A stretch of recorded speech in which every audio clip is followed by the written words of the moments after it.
Today, Yehuda versus Yosef in a battle royale. It's Midrash Mondays on the ParshaCast.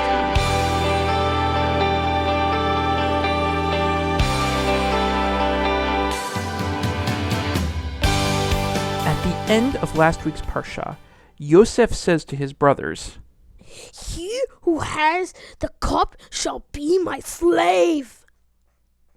The cup that Yosef is referring to is the cup that he arranged to hide in Benjamin's bag before they departed back for Canaan. So the brothers are left in a quandary.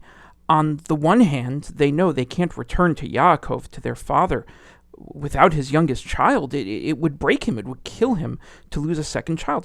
On the other hand, here they have one of the most powerful men in the world of their time, Yosef. They don't know he's Yosef yet, of course, but Yosef is demanding that Benjamin remain and become his slave, but says, the rest of them are free to go.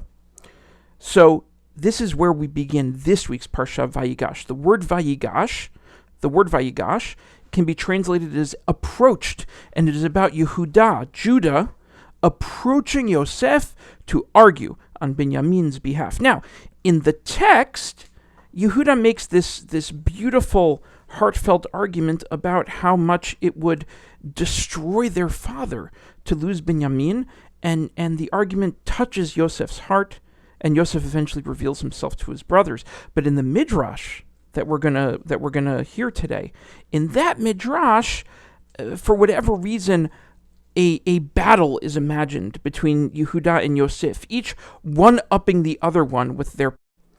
You see, the rabbis imagine both Yehuda and Yosef basically as superheroes.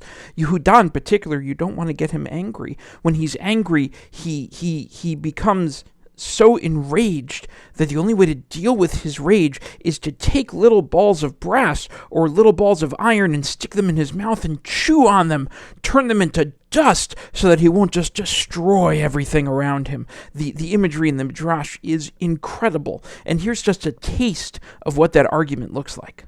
"I swear by my father's life, if I draw my sword, I will fill Egypt with the dead. Draw your sword, and I will wrap it around your neck. If I open my mouth, I will swallow you. Open your mouth, and I will plug it with a rock.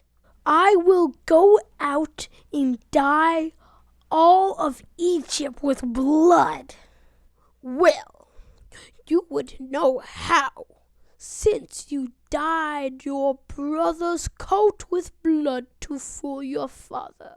Reminded of how the brothers betrayed their father by convincing him that Yosef was dead, Yehuda becomes even more angry. He sticks even more balls of iron in his mouth. He chews them. He makes more threats, and Yosef realizes that if he doesn't shut this down, Yehuda and the brothers behind him, they're going to run rampant through Egypt, destroy everything he's built, kill everyone in the streets. Yosef has to shut this down, has to end this right now, and that's the moment that Yosef reveals himself to his brothers. Not because of Yehuda playing to Yosef's better side and convincing him that it's the right thing to do, but because Yosef is actually frightened for dear life of Egypt being destroyed by Yehuda's passion and power. Now the brothers, the Midrash tells us, they don't want to take this lying down. They're furious at what Yosef has put them through, so they go to attack him, and it's only an angel from Hashem, it's only a messenger from God that shows up and stops them in their tracks, pushes them away, shoves them to the four corners of the room, and in frustration, in anger, Yehuda lets out a mighty roar. How powerful was Yehuda's roar? So powerful that pregnant women miscarried. So powerful that the walls of Egypt came tumbling down. So powerful that Yosef fell off his seat, that Pharaoh fell off his throne. So powerful that all the soldiers that were there with Yosef, they had their heads spun around and their teeth all fell out. That's how powerful Yehuda's roar was. Now, just a reminder, none of these special powers, none of this fight is in the text. In the text, Yehuda convinces Yosef to reveal himself by appealing to his passion, by appealing to his heart, but in the Midrash, Yosef reveals himself out of fear. So I want to leave you with a question, and you can answer it in the comments below, whether this is on Facebook or YouTube or somewhere else. Why change the story?